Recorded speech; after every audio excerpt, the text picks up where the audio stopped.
Welcome.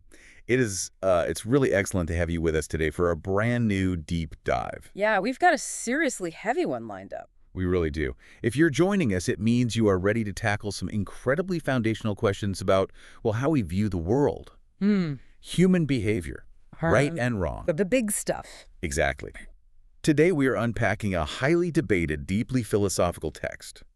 We're exploring an excerpt from the writings of authors Norman Geisler and Frank Turek.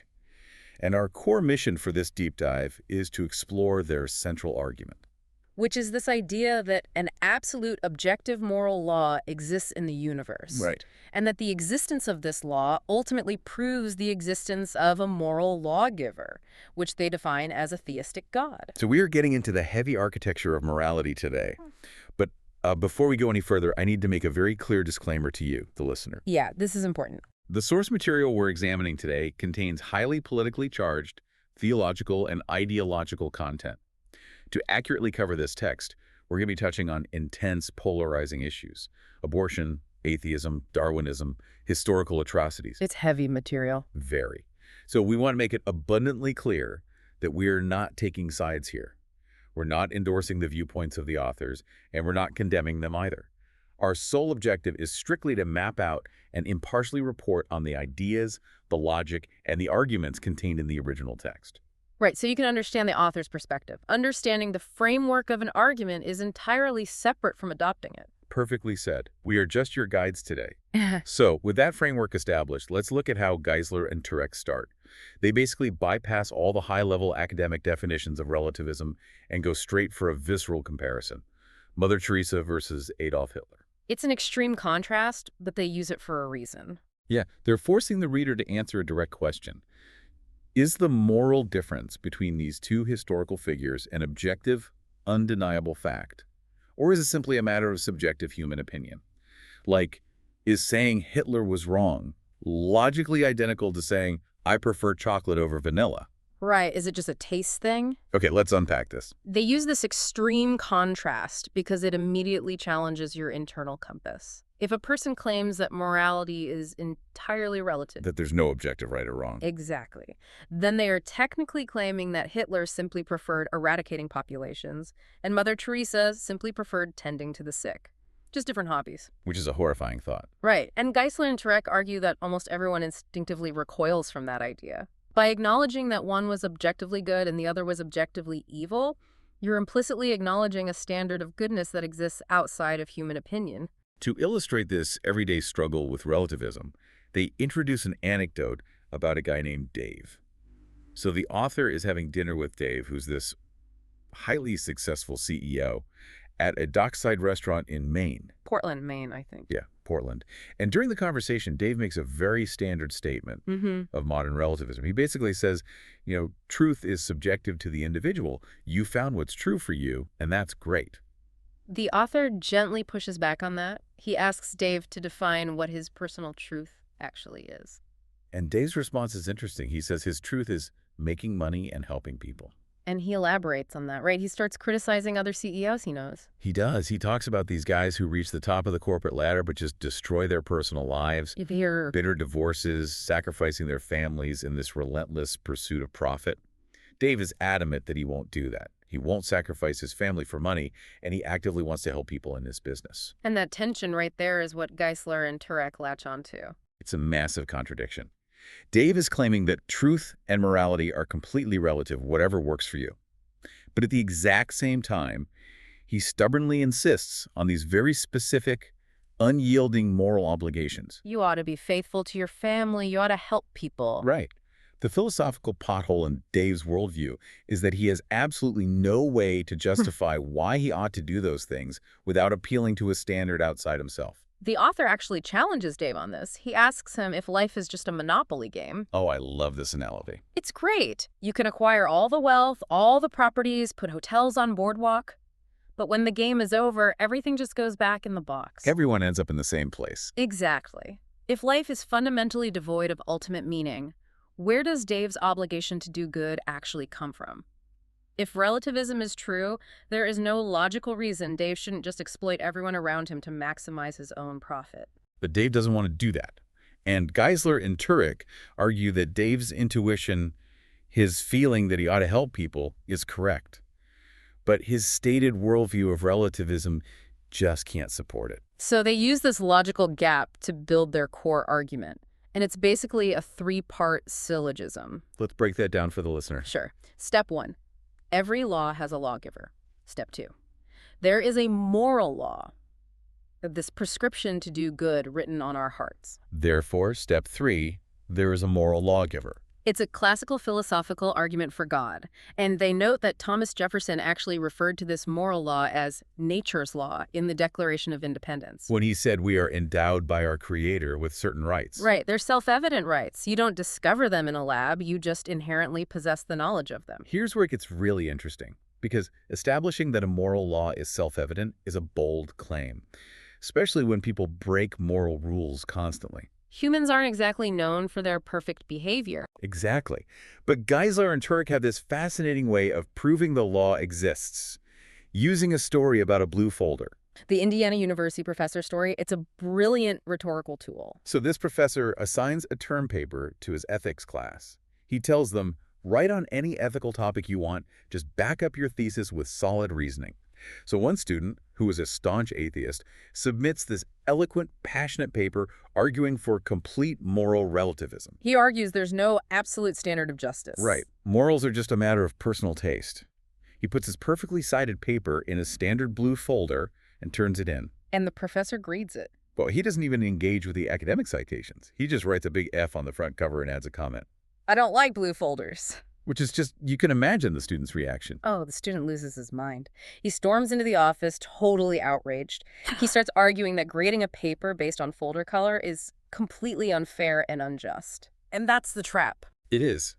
The professor just looks at him and points out the glaring contradiction. He asks, wasn't your entire paper arguing that fairness and justice don't objectively exist? And the student has to admit that, yes, that was the thesis. So the professor replies, well, if morality is just a matter of taste, like chocolate versus vanilla, then my personal taste is that I despise the color blue.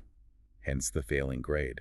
The student's whole framework completely collapses. Because by complaining that the grade was unjust, he's actively relying on an objective standard of justice that he expects the professor to obey. He's demanding fair treatment. Exactly. If morality is truly just a preference, the professor preferring red folders over blue ones isn't an injustice. It's just a conflicting preference. You can't call a situation unfair unless you possess an absolute standard of fairness to measure it against. And this brings up the author's core takeaway. The moral law isn't always visible in our actions. Because we act terribly all the time. Right. But it is brightly revealed in our reactions when we are treated unfairly.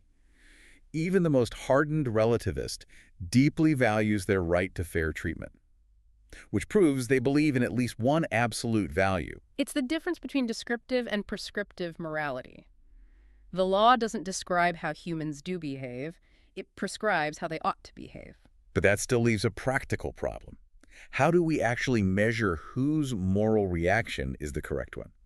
Geisler and Turek use a geographical analogy for this, the maps of Scotland. So if you have map A and map B of Scotland and you want to know which one is better, you can't just compare them to each other. No, you can only evaluate them by comparing both maps to the real, physical, unchanging landmass of Scotland. If the actual Scotland doesn't exist, neither map is better. They're just different drawings. And the authors apply this directly to morality. If there is no real morality, a real Scotland, then we have absolutely no metric to measure the difference between Mother Teresa and Hitler, or freedom and slavery. What's fascinating here is how the text highlights that even people who publicly deny this absolute standard continually rely on it. They point to that famous debate from September 2000 between Alan Dershowitz, who's an agnostic, and Alan Keyes. Right. Dershowitz told the audience that nobody knows what is ultimately right. He rejected a final moral authority. But in that exact same debate, he aggressively condemned things like racism and anti-abortion laws. The authors argue that's a massive contradiction. How can you objectively know what is wrong if you have no concept of what is objectively right? You can't know a line is crooked unless you know what a straight line is. Every negation implies an affirmation. You can't declare something unjust unless you secretly possess a standard for justice. But wait, a listener might be thinking right now, if there's this singular, absolute moral law written on everyone's heart, Why do cultures have such wildly different values? Yeah, human history is full of violently opposed cultural norms. But the authors anticipate this. They argue that a lot of what we perceive as moral disagreements are actually just confusions between facts and values. Facts versus values. They use the witch and the cow examples, right? Yes. So the witch trials in the 1700s, people routinely executed suspected witches. Today we don't. A relativist says, look, morals evolve. But Geisler and Turek say the core moral value never changed. The absolute moral law of murder is wrong was the same then as it is now. What changed was our perception of the facts. Right. We no longer factually believe people can kill you with magic curses, so we don't view them as murderers. The underlying moral principle against murder stayed static. And they apply the same logic to the Hindus and the cows in India versus Americans eating burgers. Exactly. Hindus traditionally don't eat cows. Americans eat millions of them. It looks like a huge moral divergence. But Geisler and Turek say it's just a factual religious disagreement. Traditional Hinduism includes reincarnation. Grandma's soul might be in that cow. Americans don't believe that factually. But both cultures absolutely agree that it is objectively wrong to eat grandma. Right. The conflict isn't about the moral law against cannibalism. It's about what the cow actually represents. They also talk about complicated ethical scenarios, like the lifeboat dilemma. 4 spots, 5 people. If you don't throw someone overboard, everyone dies. University professors use this to convince students that morality is relative because finding the right answer is so hard. But the authors flip that. They argue that struggling with that dilemma actually proves how much we value human life. If morality were relative, there'd be no dilemma. We'd just casually toss someone overboard.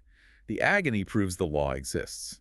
And this brings us to how they apply this impartiality to abortion. Yes, and just a quick reminder for our listeners, we are neutrally reporting the author's ideological framework here. Absolutely. So, Geisler and Turek deliberately frame the abortion debate not as a political issue, but as a philosophical conflict between two absolute values, life and liberty. One side defends the absolute value of liberty and bodily autonomy. The other defends the absolute value of life. And the authors argue that in a hierarchy of absolutes, life supersedes liberty. A foundational right to life must override another's individual liberty. And they say if the unborn weren't human, liberty would win. But because their framework views the unborn as human, life takes precedence. Their goal isn't just to solve the legislative debate, but to show that the intensity of the debate exists because both sides are fiercely defending absolute moral principles. Not just relative lifestyle preferences. So establishing the law is one thing, but where does it come from? This is where they directly confront Darwinism and a purely atheist, materialist worldview. Yeah, if we evolved through completely unguided natural processes, how do materialists explain this universal sense of right and wrong? They bring up Edinburgh Wilson, the evolutionary biologist. He said morals are just survival mechanisms, like an opposable thumb. But the authors launch this really robust critique against that. They ask, how can physical matter produce immaterial laws? How much does hate weigh? Is there an atom for love? You can't put justice in a beaker. They also use that great C.S. Lewis analogy about the piano to dismantle the instinct argument. Oh, the piano keys. Right. So Lewis said, our biological instincts are like the keys on a piano. We have an instinct to run from danger and an instinct to help a stranger. But the moral law isn't one of the keys. The moral law is the sheet music. It's the external intelligence telling you which key to play. Materialism can explain the piano keys, the biology, but it can't explain the sheet music that tells you to suppress your survival instinct and run into a burning building to save someone. If we connect this to the bigger picture, the authors are setting up an intense look at the consequences of ideas. And they outline some incredibly dark logical conclusions. They argue that if a Darwinian, purely materialist worldview is taken to its absolute extreme, it provides a philosophical justification for atrocities. They point straight to Adolf Hitler. They cite that in his manifesto, Mein Kampf, Hitler leaned heavily on evolutionary theory, the strong survive, the weak are eliminated, as his philosophical bedrock for the Holocaust. They also cite modern academia. Princeton professor Peter Singer, who has argued from a materialist framework that a newborn human baby doesn't inherently have more value than an adult pig or dog. Which the authors point out has been used to justify infanticide. And they reference authors Randy Thornhill and Craig Palmer, who argued that human rape is a natural biological phenomenon produced by evolution, like a leopard spots. Geisler and Turek assert that these horrifying conclusions are the unavoidable endpoint of a worldview that insists only physical matter and survival of the fittest exist. It's a sweeping claim. They're essentially saying that if you are a consistent atheist, you have no objective grounds to condemn murder, rape, or genocide. You are forced to believe these are merely chemical reactions in a brain. And any claim of human rights by an atheist is just a subjective preference with no real authority. So what does this all mean? We've covered a ton of dense territory today. Let's summarize the author's core thesis for you. It's a conditional statement. If even one thing is objectively morally wrong, like torturing babies, then an absolute moral law exists. And if a law exists, a lawgiver must exist. Therefore, God exists. They're asking you to trust your deepest intuitions about justice and follow that logical trail all the way to a divine creator. I want you to think about this in your own day-to-day life. Next time someone cuts you off in traffic or takes credit for your work, when you feel that outrage, ask yourself, is this just a personal preference being violated? Or does it feel like a universal law of fairness has been broken? It's a powerful question, but it also raises a fascinating paradox. Geisler and Turek make this rigorous case that a single moral lawgiver solves the problem of moral relativism. Right. But here's a final provocative thought to mull over. If we look at history, humans have continually claimed to receive conflicting absolute commands from that very same lawgiver. One group believes the lawgiver demands holy war, another believes he demands absolute pacifism. Which leaves you wondering. Exactly. Does introducing a lawgiver actually solve the dilemma of human moral disagreement? Or does it simply move the exact same debate we were already having to a higher, more dangerous absolute level? It's a profound tension to wrestle with. It really is. Thank you so much for exploring these foundational questions with us on this deep dive. Keep questioning, keep analyzing, and we'll catch you next time.